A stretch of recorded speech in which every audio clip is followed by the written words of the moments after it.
கிறிஸ்துவுக்குள் மிகவும் அன்பான தேவ ஜனமே, ஆண்டவராக இயேசு கிறிஸ்துவின் இன்ப இனிய நாமத்தில் இந்த காலை நேரத்தில் உங்கள் வீடுகளுக்கு வந்து உங்களை சந்தித்து உங்களோடு பேசுவதில், ஆண்டவருடைய வசனத்தை கூறுவதில் என் ஆண்டவருக்கு நான் மிகவும் சந்தோஷமா இருக்கிறேன். ஆண்டவர் இந்த நாளிலே உங்களுக்கென்று ஒரு வசனத்தை வைத்திருக்கிறார். ஹல்லேலூயா. அது என்ன என்று பார்ப்போம் வாருங்கள். சகரியாவின் தீர்க்கதரிசன புஸ்தகம் 10வது அதிகாரம் 12வது வசனத்தின் முன்பகுதி. நான் அவர்களை கர்த்தருக்குள் பலப்படுத்துவேன். ஆண்டவர் சொல்றாரு, அவர் உங்களை கர்த்தருக்குள் தனக்குள்ளே பலப்படுத்த போகிறார். அதுக்கு நீங்க விட்டு கொடுக்கணும். ஹல்லேலூயா. என்ன விட்டு கொடுக்கணும்? உங்கள் நண்பர்களுக்குள், அதாவது நண்பர்கள் கூட்டத்துக்குள் இருப்பது உங்களுக்கு பலன் அல்ல. உங்கள் குடும்பத்துக்குள் இருப்பது உங்களுக்கு பலன் அல்ல. இல்லை என்றால் ஒரு பெரிய அதிகாரி கூட்டத்தோடு இருப்பதும் உங்களுக்கு பலன் அல்ல. ஆனால் கர்த்தருக்குள் இருப்பது உங்களுக்கு பலனாக இருக்கிறது. ஹல்லேலூயா. எஸ். யோவான் 15:4-5 சொல்லுகிறது, என்னில் நிலைத்திருங்கள் என்று ஆண்டவர் சொல்றாரு. நானும் உங்களில் நிலைத்திருப்பேன். கொடியானது திராட்சை செடியில் நிலைத்திராவிட்டால் அது தானாய் கனி கொடுக்க மாட்டாது.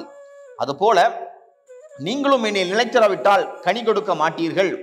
நானே திராட்சை செடி, நீங்கள் கொடிகள். ஒருவன் என்னிலும் நான் அவனிலும் நிலைத்திருந்தால் அவன் மிகுந்த கனிகளை கொடுப்பான். எஸ். பாருங்க, ஆண்டவர் என்ன விரும்புறாரு? நீங்க அவரோடு ஐக்கியமா இருக்கிறோம். எப்படி ஒரு திராட்சை செடியும் கொடியும் எப்படி சேர்ந்திருக்கும், அது மாதிரி நீங்க அவரோடு சேர்ந்திருக்கணும்னு அவர் விரும்புறாரு. ஹல்லேலூயா. அப்பொழுதுதான் நீங்க அதிகமான கனிகளை உங்க வாழ்க்கையில கொடுக்க முடியும். You can be fruitful only when you abide in him. நீங்க எப்பொழுது கனி கொடுப்பீங்க? அவருக்குள் நிலைத்திருக்கும் பொழுது நீங்க கனி கொடுப்பீங்க. கர்த்தருக்குள்ளா இருங்க. ஹல்லேலூயா. பாருங்க, 1 சாமுவேல் 17:39-40 சொல்லுகிறது, அவனுடைய பட்டயத்தை தாவீது தன் வஸ்திரங்கள் மேல் கட்டிக்கொண்டு அதிலே அவனுக்கு பழக்கம் இல்லாததினால் நடந்து பார்த்தான். அப்பொழுது தாவீது சவுலை நோக்கி, நான் இவைகளை போட்டுக்கொண்டு போகக்கூடாது, இந்த அப்பியாசம் எனக்கு இல்லை என்று சொல்லி அவைகளை களைத்து போட்டு தன் தடியை கையிலே பிடித்துக் கொண்டு ஆற்றில் இருக்கிற 5 கூழாங்கல்லுகளை தெரிந்தெடுத்து அவைகளை மேய்ப்பருக்குரிய தன்னுடைய அடைப்பை பையிலே போட்டு தன் கவனி தன் கையிலே பிடித்துக் கொண்டு அந்த பெலிஸ்தர் அண்டையிலே போனான். இங்கு கோலியாத் நிற்கிறான். எல்லா இஸ்ரவேலர்களையும் பயமுறுத்திட்டு இருக்கிறான்.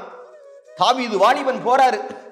அப்போ சவுல் சொல்றாரு, தம்பி, நீ என்னுடைய ட்ரெஸ் எல்லாம் போட்டுட்டு நட என்று சொல்றாரு. தாவீது சொல்றாரு, அந்த அப்பியாசம் எனக்கு இல்லை, அந்த அவசியம் எனக்கு இல்லை. என்னோடு இருப்பது தேவன். ஹல்லேலூயா. நான் கர்த்தருக்குள் பலப்பட்டிருக்கிறவன். நான் எப்பொழுது சங்கீதங்களை பாடுகிற ஒரு மேய்ப்பனா இருக்கிறேன். ஹல்லேலூயா. நான் ஆண்டவருக்குள் பலப்பட்டு இருக்கிறேன். ஹல்லேலூயா. அப்போ அவர் சொல்றாரு, நான் ஆண்டவருடைய நாமத்துல போவேன். ஒரு மனுஷன் கர்த்தருக்குள் இருந்தால் எப்படி தெரிந்து கொள்ளலாம்? கொஞ்சம் எஃபர்ட், கொஞ்சம் ரிசோர்சஸ், அதோடு அவங்க பெரிய காரியங்களை செய்வாங்க. எல்லாம் காஸ்ட்லியா வைத்துக்கொண்டு சிலருக்கு ப்ராஃபிட் எடுக்க முடியாம இருக்கும். ஆனா சிலர் அப்படி அல்ல. கொஞ்சம் தான் அவங்களுடைய முதலீடு இருக்கும், அவங்களுடைய லாபம் அதிகமா இருக்கும். ஆண்டவர் அப்படிப்பட்ட ஜனங்களாய் உங்களை இந்த காலை நேரத்தில் மாற்ற போகிறார். ஹல்லேலூயா. With minimum effort and resources, you are people who will take a profit. அப்படிப்பட்ட ஜனங்களாய் ஆண்டவர் உங்களை மாற்ற போகிறார். கொஞ்சம் ரிசோர்சஸ், கொஞ்சம் முயற்சி, ஆண்டவர் அதை வாய்க்க பண்ணி உங்களை ஆசீர்வதிக்க போகிறார்.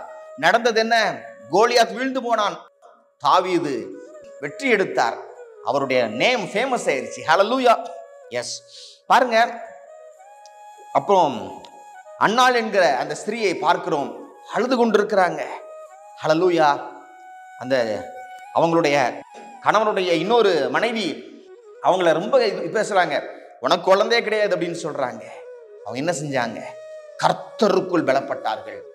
தேவனுடைய ஆலயத்துக்கு போனாங்க, அங்க ஷீலோக்கு போய் ஜெபிச்சாங்க, கண்ணீர் விட்டு தன் இருதயத்தை ஊற்றினார்கள், கர்த்தருக்குள் பலப்பட்டார்கள். அவங்க பின்பதாக துக்க முகமாக இருக்கவில்லை என்று நாம் பார்க்கிறோம்.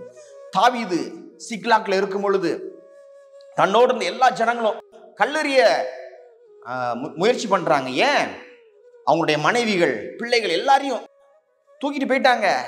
ஒரு கூட்டம் வந்து, எதிராளி கூட்டம் வந்து அப்பொழுது தாவீது, பரிசுத்த வேதாகமம் சொல்லுகிறது, 1 சாமுவேல் 30:6 சொல்லுகிறது, தாவீது தன் தேவனாகிய கர்த்தருக்குள் தன்னை திடப்படுத்தி கொண்டான்.